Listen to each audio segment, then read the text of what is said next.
Okay, so I am now reading Conversations with God, and I got this on Kindle because my dad gave me a tablet. So it's awesome. Um, what I find though with this is, these electronics have these blue light backlight feature. This is how they light themselves up. I guess it's a blue light. And what I find is I can stay up very, very late reading with this thing. So I don't know if I have said this before, but I love books. I love the feel of a book in my hand. Although now, at the time of this recording, I am 45 years old and I am my eyesight is not as good as it once was, and I don't know that it was ever super great. Okay. So nowadays I have to use things like this, these are just little dollar store reading glasses. I think the strength is 1.75, so it's a pretty decent amount of magnification. More than that, and it gets blurry for me. Sadly, though, the glass doesn't seem to get completely clean. So it always stays a little foggy. So it doesn't look crisp and clean and clear. And that is sad, but it is, right? Okay. Having said that, this thing on the tablet, okay, I'm going to show you. Look, see the glow? Okay. When I'm holding a regular book and reading, I will get tired and can oftentimes, just drift off into sleep reading. Having said that, when I'm reading with this thing, um, this this backlight keeps me wide awake, and so it was 1 o'clock this morning before I decided to finally put it down. But I digress. On to what matters. Okay, so this is what matters. What matters is that these books are called Conversations with God. And so far, they are really, really wonderful. Okay. Um, so what I'm going to share with you is this. In other videos that I have done, I have attempted to explain what the difference is between spirit, being in spirit, and then having the experience of the physicality or the material plane. I'm going to try to do this. I'm so very distracted by the image of my hair in this video tonight. It's driving me nuts. So I'm really sorry. I'm going to try to not be distracted by my own image, and I may have to close my eyes quite a bit. Sorry. It just is. Okay. So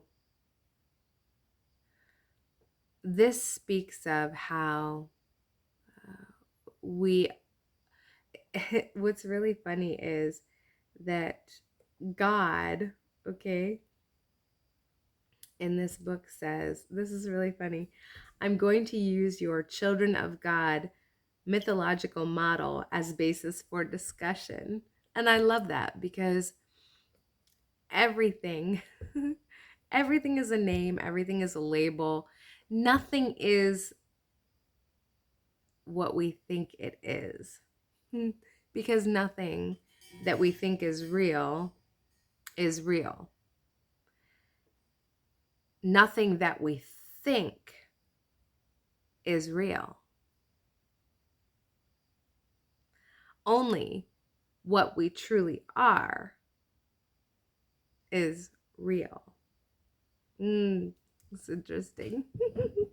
Okay, back to this. So I found that really entertaining. In spirit, We know everything. In spirit, we know all things. All things are known. But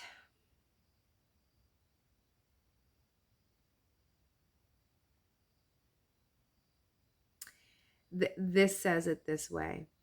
Knowing something and experiencing it are two different things. Spirit longed to know itself experientially, just as I did, and this is God speaking from this context. Conceptual awareness was not enough for you, so I devised a plan. It is the most extraordinary idea in all the universe and the most spectacular collaboration. I say collaboration because all of you are in it with me. Under the plan, you, as pure spirit, would enter the physical universe just created.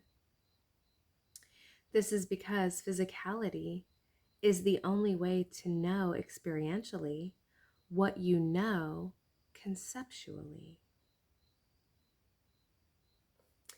It is, in fact, the reason I created the physical cosmos to begin with, and the system of relativity which governs it, and all creation. Okay, so this relativity statement. Everything that we experience is done so from a place of relationship. Everything that we see, everything we observe, everything we understand is through relationship. You cannot know hot without knowing cold. You cannot know the sun without knowing, what would the opposite of the sun be?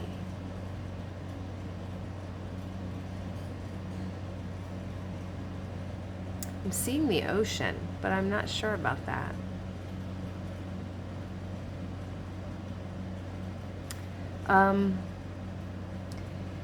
I think of this in terms of duality, right? Hot, cold, left, right, good, bad.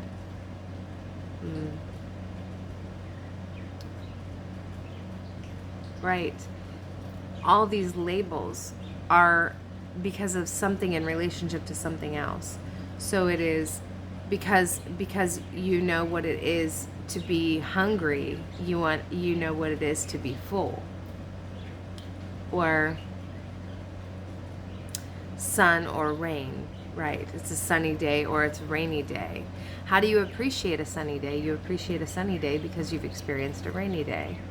So whether you look at it as duality or experiential relationship relativity,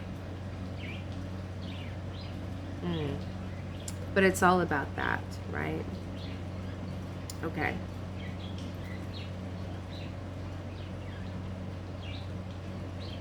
Once in the physical universe, you, my spirit children, could experience what you know of yourself, but first you had to come to know the opposite.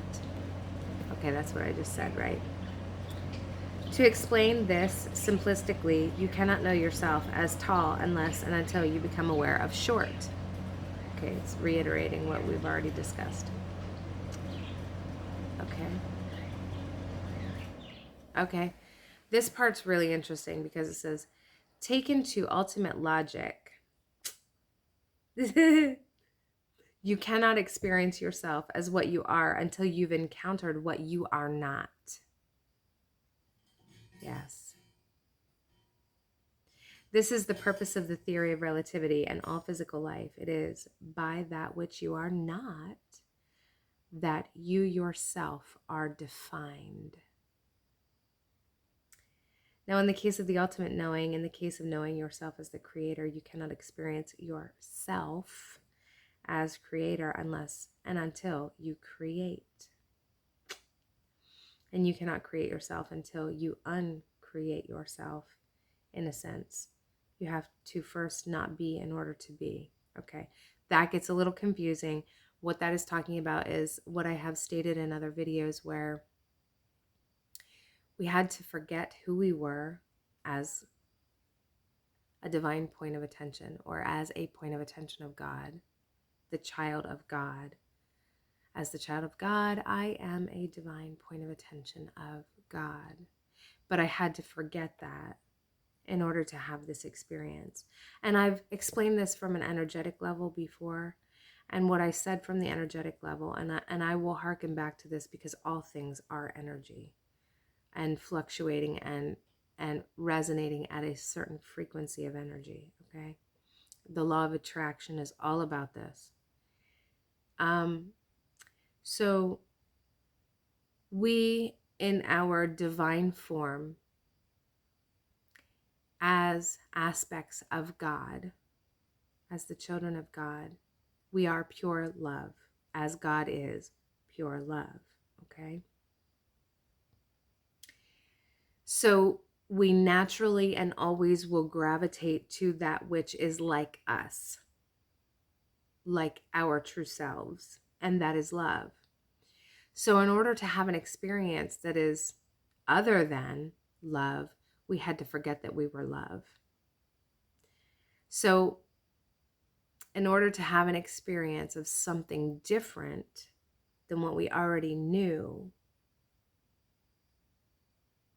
we had to uncreate ourselves. So in the uncreating of ourselves, we can't really uncreate ourselves, okay? We are, always are. So what we did, because we couldn't uncreate ourselves, was we caused ourselves to forget exactly our identity, our true identity. And we took on an identity that wasn't us, to have the experience of coming back to the awareness of who we truly are. So, okay. Of course, this is so funny. I just said this. Of course, there is no way for you to not be who and what you are. You simply are that pure creative spirit. Have been always and always will be. Didn't I just say that? Okay. That's funny. So you did the next best thing. You caused yourself to forget who you really are. Okay. Upon entering the physical universe, you relinquished your remembrance of yourself.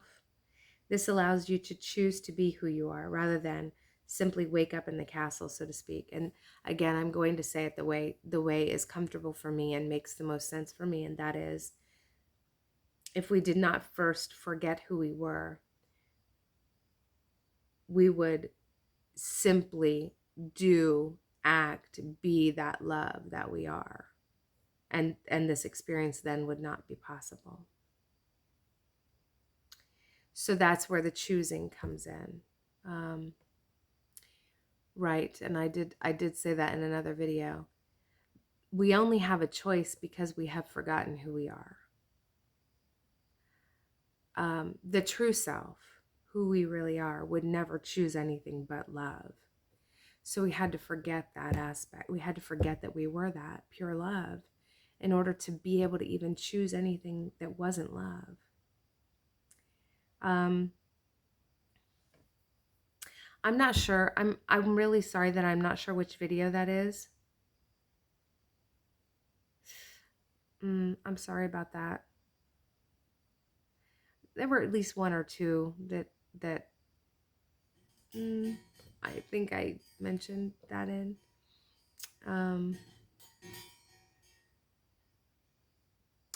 Oh, okay.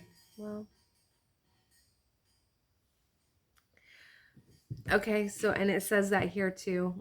Just more further justification, further validation on that.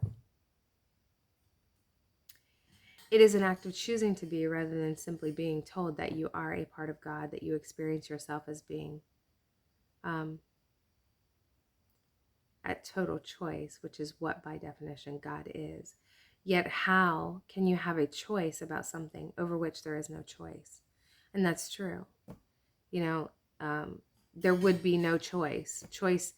would never have even entered into it, because as pure love, you just would be and act as pure love. You know nothing else. So in order to experience something else, we forget who we are. You cannot, and it says, you cannot not be my offspring, no matter how hard you try, but you can forget the divine essence. So this is where, okay, so now what I'm seeing is,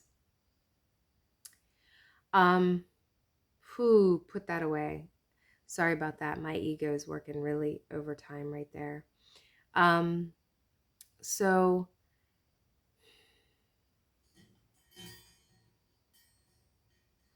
but you can forget. So in some of the religious talks, not even religious, they're academic religious. So academics who are studying, interpreting, attempting to understand consciousness, religion, all of these different philosophies, theories.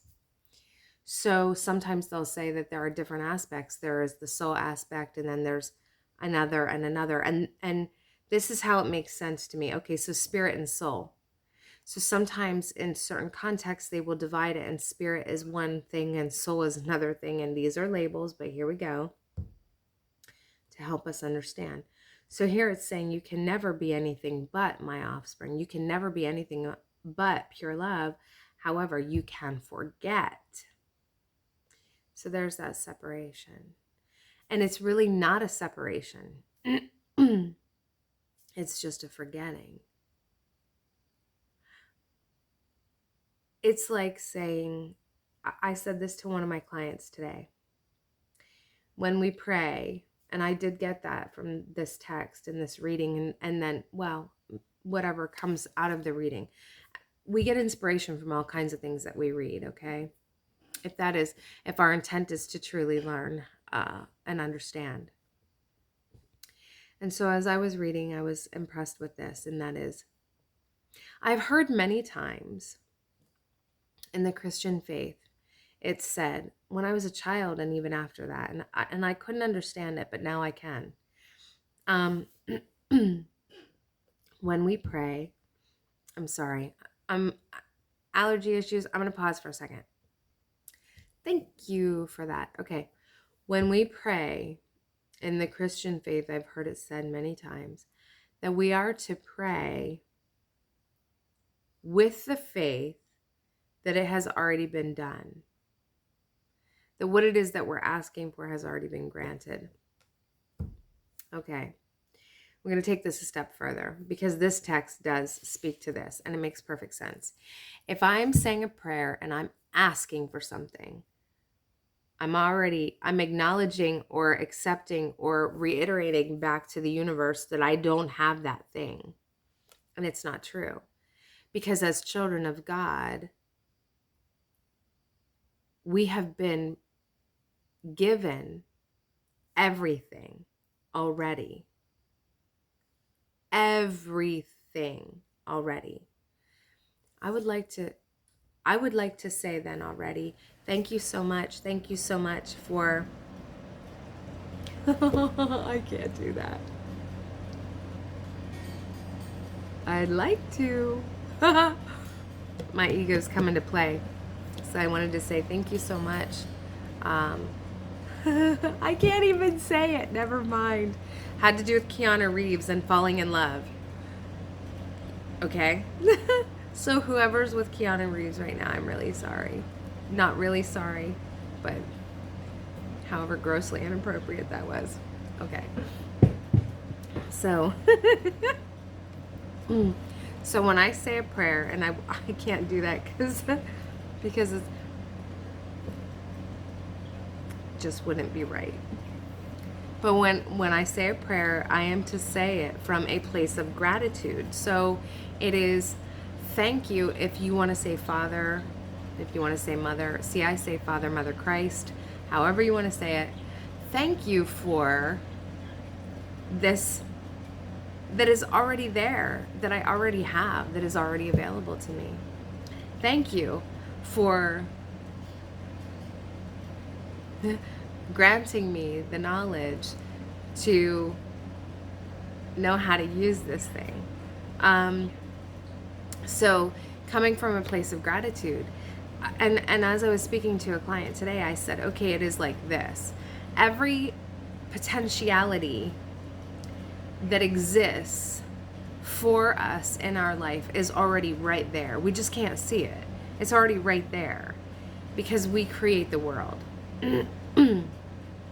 Yeah, that is truly how powerful we are. We create the world.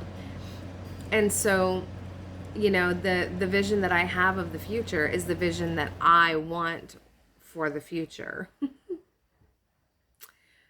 What do you choose? What do you want to see? What do you want to experience? What do you want to experience? Having said that, there will be a word of caution, right? Like that one, word of caution. It's not really a word of caution, but what it is this soul will have the experience the soul wants to have, no matter what our little human mind would like to dictate. The soul is going to have the experience the soul wants to have.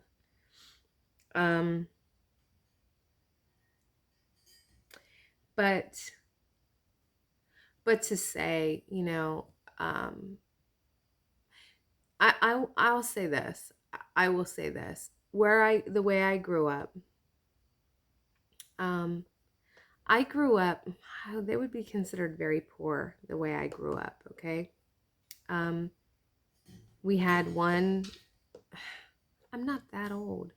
We had one little 17-inch Zenith television with a turn dial, all right? We lived in the country, which was fine. Sometimes I minded it. For reasons of relationship, I minded it. I minded it because I couldn't just walk down the street and play with friends. I am an introvert. And I think I'm an introvert because I grew up where I grew up how I grew up, all of these things. I'm a very loving person, but I am an introvert. I'm really great one-on-one, but if it's in, I can have conversation in groups. I can, and I think I'd be a great public speaker because that's very detached.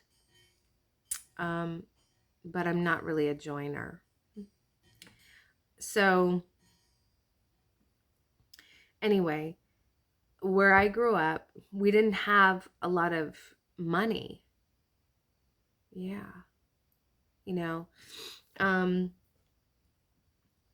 I was embarrassed when I was a kid for people to see where I lived and stuff like that because it just wasn't, I grew up on the poor side of the tracks, and even compared to the kids I went to school with, and none of them were super well off either. I mean, the way I grew up, if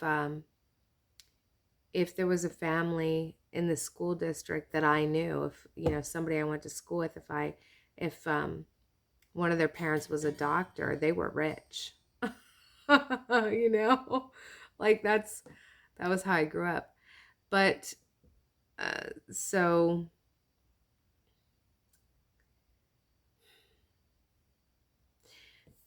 if I look at how I grew up and the circumstances surrounding that, and I look at the things that I have been able to accumulate to date. I mean, this space that I'm in right here, I helped build this though, right? Sort of. Not the heavy stuff. Barry did all that. But I mean, like the design. I designed this. It was my idea.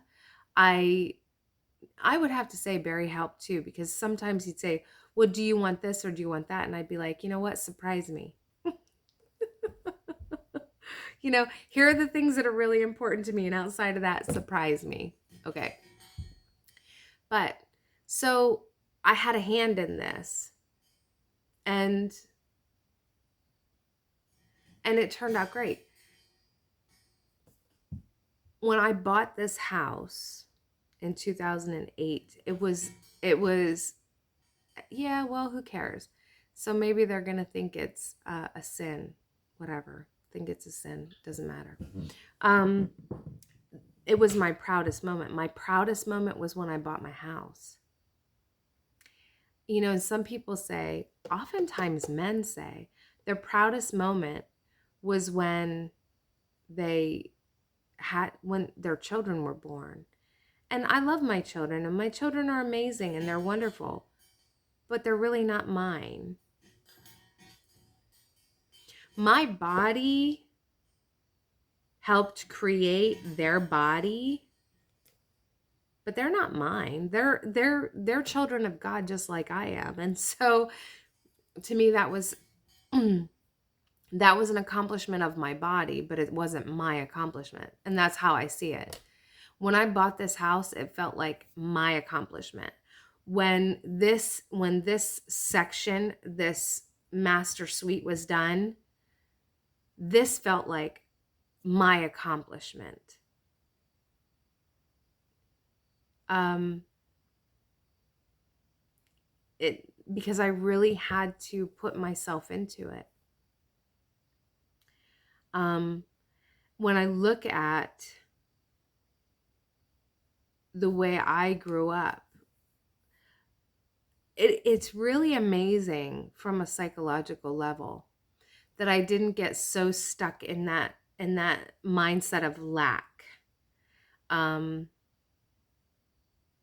but then, maybe I can say appreciation to my mom, appreciation to my grandparents, that appreciation to whatever programs we may have been uh, qualified for, that we never went super hungry. I mean, there were times when we were hungry. We had rules about what we could eat and what we couldn't eat, and I I was one of those kids that qualified for free lunches when I was in school, and this was before they were really cracking down on the bullying. And so I qualified for free lunches, and I got bullied terrible for it by girls who, just felt better about themselves by being mean to other people, I guess. Um, and so I would skip lunch every day.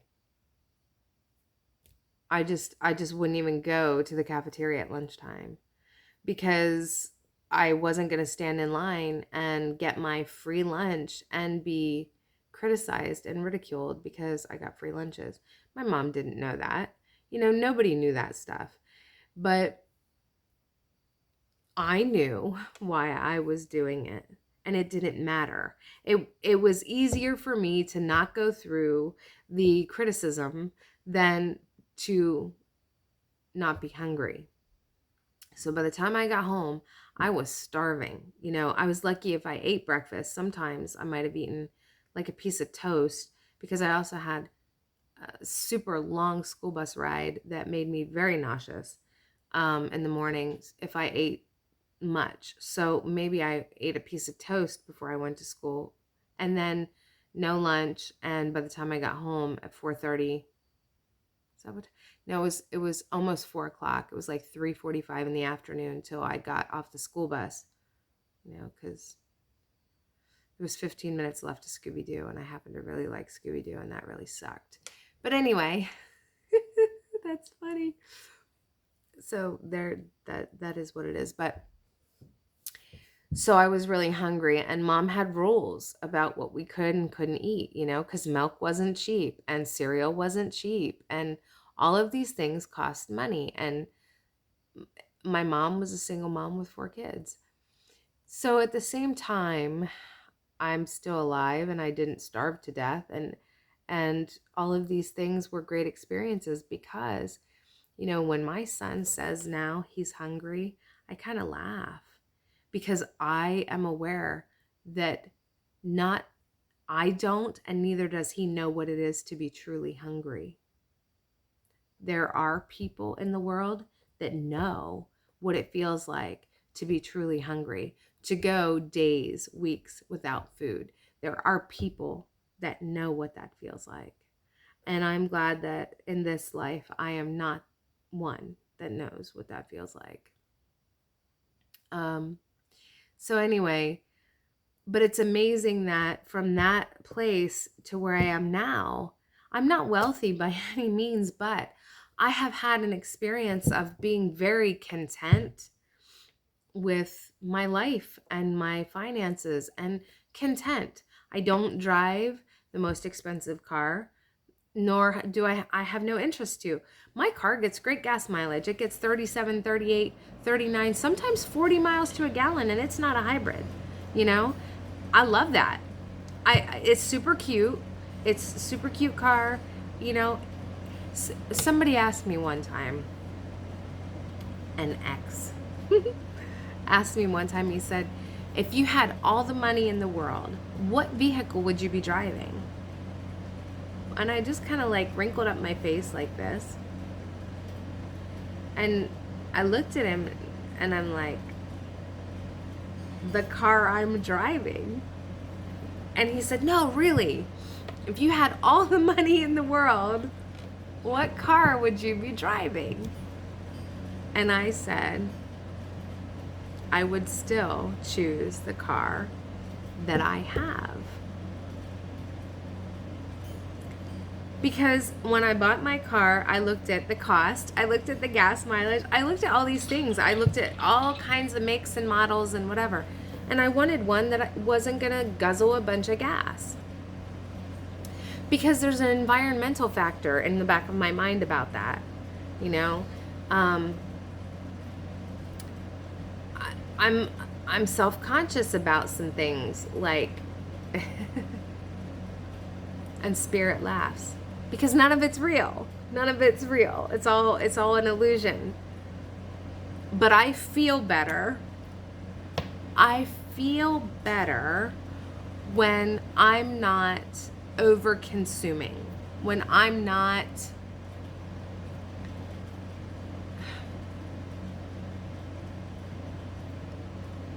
grossly consuming. So we all have our standards and our limits and where we're comfortable, you know? And again, that has to do with energetic frequency. It's where I have, okay, so that's what I want to say, right? I have so much more stuff today than maybe what would seem to be possible based on how I grew up. If all that was at play was psychology, history, and prediction, both. But because I didn't get stuck in that mindset of lack or loss, but I see it everywhere. I truly see it everywhere. I see it like people that work their butts off, and I don't know. And I know they make, good money, and I'm like, where I don't understand where it goes. I really don't. But I'm not living their life, so it's not for me to, but I see all the time how they're stressing over finances and really, really scraping by and still working themselves into the ground. And this is happening. And that's not a fun place to be. Not a fun place to be. And so,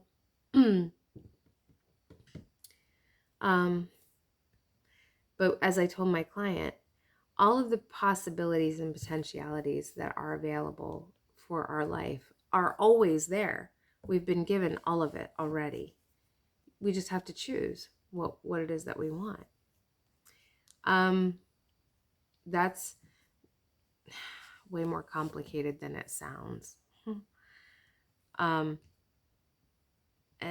there are some that would say, no, it's not difficult at all. I'm going to tell you it is. I'm going to tell you it's difficult. The difficult part is getting to the place where you realize that there is a choice. And then even from there is actualizing that choice. So I'm not at the point yet where I think it's easy.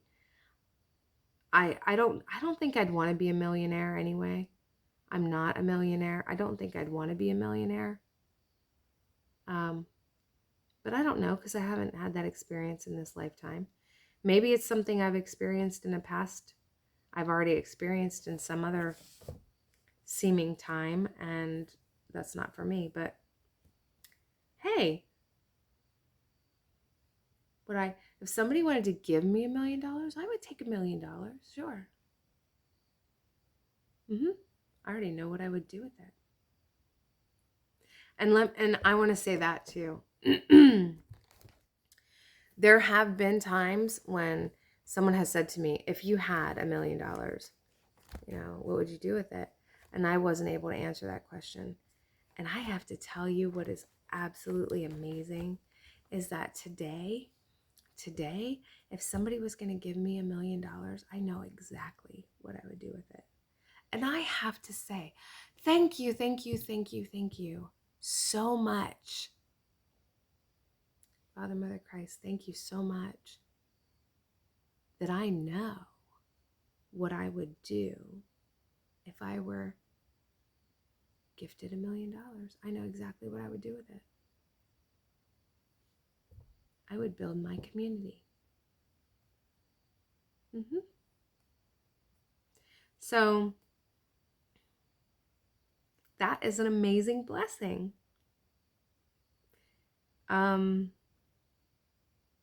Back to this. I'm so sorry that I digressed so badly. Just a moment. Okay, so this part says, your job on earth, therefore, is not to learn. Listen, Cryon says that we are all in lesson here.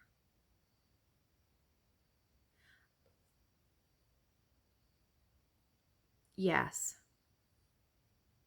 But this next statement tells you what the lesson is, okay? Okay, your job on earth, therefore, is not to learn because you already know, but to remember who you are and to remember who everyone else is. So the lesson is remembering that we already know everything. And this has been stated many times, and I was like, what?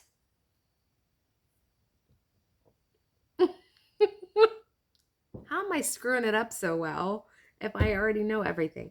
But we already know everything. And the lesson is remembering that we already know everything and that we are here to experience what we already know.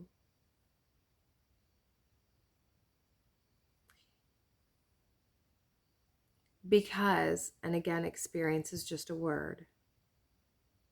Oh, power's getting low. Okay, talking too much.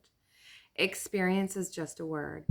In this text, it is saying that experience is only possible through the physicality or the material form. And I would say that is one experience. I would say that in this text, it is telling us in a way that the most humans will understand. But I would say there are all kinds of experiences that can be had. But the only one that might be pertinent to us is the one that we're in right now. But I want to say that so that you can keep your mind wide open to the understanding that life as a human being is but one kind of experience.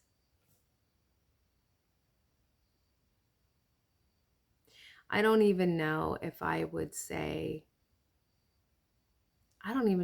put a limit on what is not possible in experiencing. I don't know that I would. Because I just don't know what isn't possible. because everything is possible.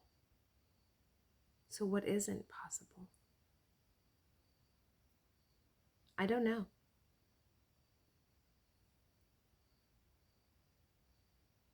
Right now, I look around the world and it seems like I can pick out at least 3 realities that are playing out. You know? And I'm going to say the truth is probably, I'm going to use this number, 8 billion, because I've heard this number cited so much. 8 billion people on this planet. 8 billion realities playing out.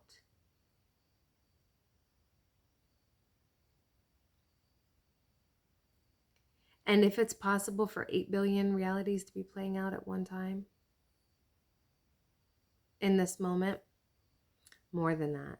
Because there are 8 billion people on this planet, we believe right now. How many bodies has our soul powered, past, future, whatever, that in our linear timeline that doesn't really exist because it's all happening simultaneously? I mean, everything that we think is real is not real. Time is not real.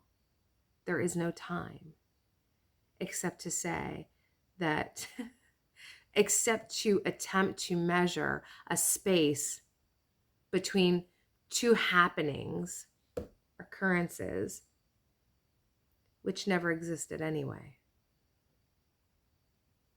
So if the happenings don't exist, the space in between doesn't either, right? Wrap your head around that one. But for now, it sure seems like we are having this experience. It sure seems like this is real. For now, we will immerse ourselves heavily into this experience. We will immerse ourselves in this experience from a place of gratitude. That is where we can express love in its fullness, in its greatest potential. So I will focus on that. And I really, really recommend these texts if you want to look into getting them. There are 3 books. There's a book 1, book 2, and book 3, and it's called Conversations with God. And so far, it's absolutely amazing and a very easy read so far. Falls right in alignment with everything else I've encouraged up to now. So I hope this message finds you well. In peace and love, may you be blessed.